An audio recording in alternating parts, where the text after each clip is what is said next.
How you doing? I'm Tobin, back in the Shaved In for episode 22 in my razor review series, simply called the Caveem razor. I do believe that these are made by the same company that makes the Symmetry razors. So if you're familiar with those, give you a little bit of an idea maybe what to expect. I do have those razors and I need to review them. Same format as in the previous videos. And full disclosure, right up front, I did not pay for this razor. It was sent to me from Caveem for review purposes. I won't earn a dime from the sale of it. I won't profit in any way. And so that's not going to stop me from giving an honest review here today. There's a lot to love about this razor, and there's some things that you might expect. So let's get into this. First, looking at what I call the efficiency score. We're going to look at the blade gap, then the exposure. As I always say, there's also the angle. The angle on this is a very mild angle. It's not a steep angle. It's a gentle angle to it.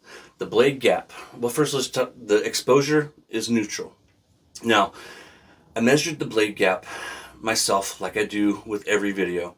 And I used several different blades to measure it. And the biggest reason why I ended up using so many different blades is one side measures 0.025 of an inch and the other side measures 0.022 of an inch. So, but this razor, I'm going to say it right now, this razor is only $12.99. So for that price, there's a little give and take, right? So just know, maybe they meant to make it that way. Maybe they're all made that way. But mine, I tested it many times, like 5 or 6. The one side is 0.025 and the other side is 0.022 on mine. So for an efficiency score, right, we're just looking at the efficiency right now. I'm going to give it a score of 5, with 10 being the most efficient, aggressive razor you've ever used, I've ever used. I can't speak for you. And then 1 being the mildest razor I've ever used, 5 being average. This is a very average efficiency razor, and on both sides. Next moves us down into the Symmetry score, where we look at the knurling, that's the grip of the handle, the blade tabs, and the weight and balance. The weight and balance is perfect, just right where you want it to be. The razor weighs 1.46 ounces, so about 1.5 ounces, and it's just over 4 inches long at 4.29. So it is a longer handle by safety razor standards. But I think that's also going to make it great for new wet shavers. The knurling, it's not the slipperiest, it's not the grippiest, it's pretty dang average. I don't feel like it's really slippery in the hand, and that's mostly due to the length of it. I do feel like a longer handle is easier to hold on to. Blade tabs. Blade tabs are completely covered. There's nothing to worry there if that's a concern of yours. For a Symmetry score, I'm going to land this again right at 5, with 10 being the most, with 10 being the best and 5 being average, giving it a 5 for Symmetry. Blade alignment and chatter, what I call the tolerance score. The chatter, it's not severe.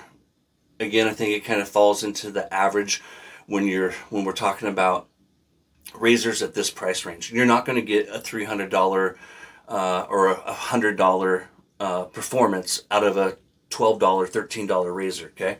So always trying to keep that in mind of what we're paying for, but at the same time, measuring it against all the other razors that I've ever used, and that includes expensive ones and that includes cheap ones. So there's a little bit of chatter that you may or may not notice, and chatter is when the blade moves while you're shaving, not the audible feedback, not the noise that it makes, but the unwanted movement of the blade. There is just a little bit of chatter. Now, that being said, something that is awesome about this razor is the blade alignment is virtually perfect. You set the blade in it, you put the razor back together, and it's like almost always perfectly aligned. I don't have to sit there and tinker with it, which is a good thing, because with the blade tabs being covered, you can't grab it and maneuver it. The blade alignment is ideal. It is truly a remarkable aspect of the Caveem razor. So for a tolerance score, because there's a slight chatter, I'm going to give it a 6.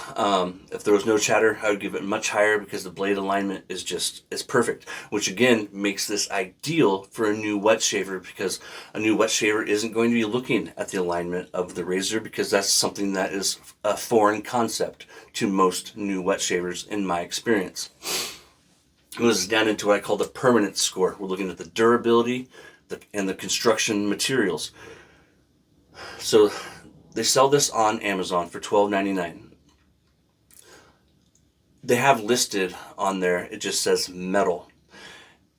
If you're familiar with Amazon the last year or so has had a new feature called Rufus, which is basically like their AI search engine.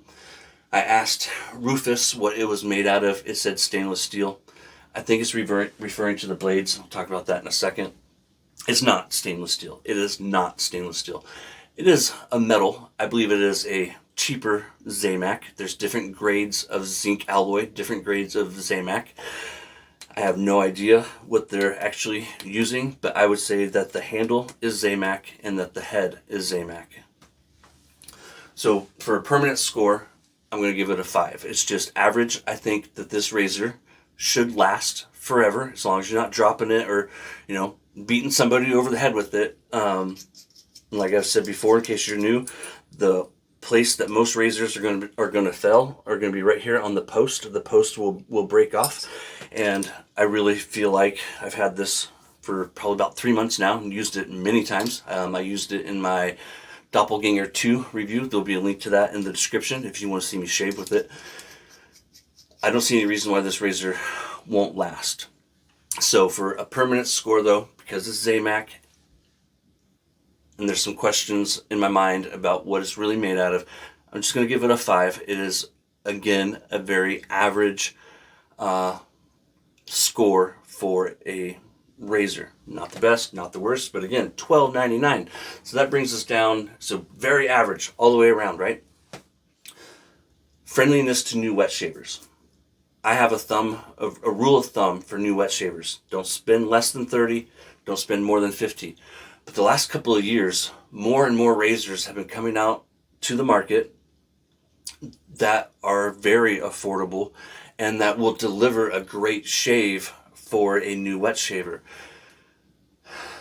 Is one of the reasons why I dispute whether or not the Merkur 34C is the best option for a wet shaver, because it's now like over $50 at $12.99, being that it's delivering a medium efficiency razor, which is what I think a new wet shaver needs.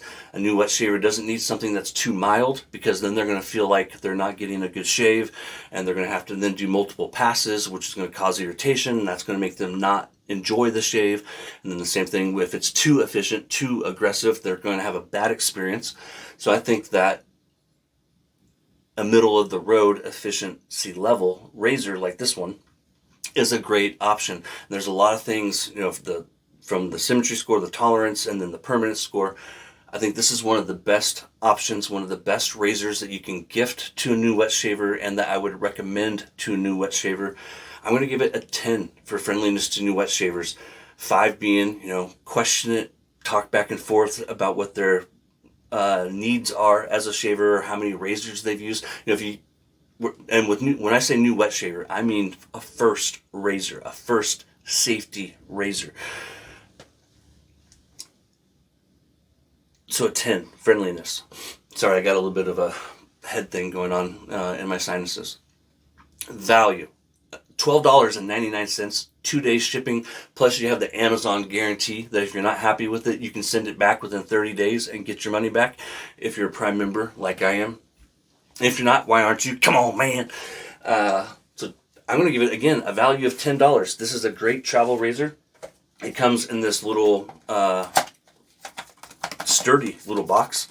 The tray here slides in and out. You could real easily, if you're an experienced wet shaver like myself, keep it stored in here when you're not traveling, and then put it in there.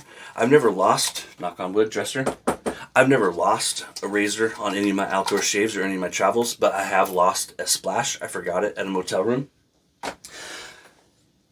So, you lose a $13 razor, big whoop, right?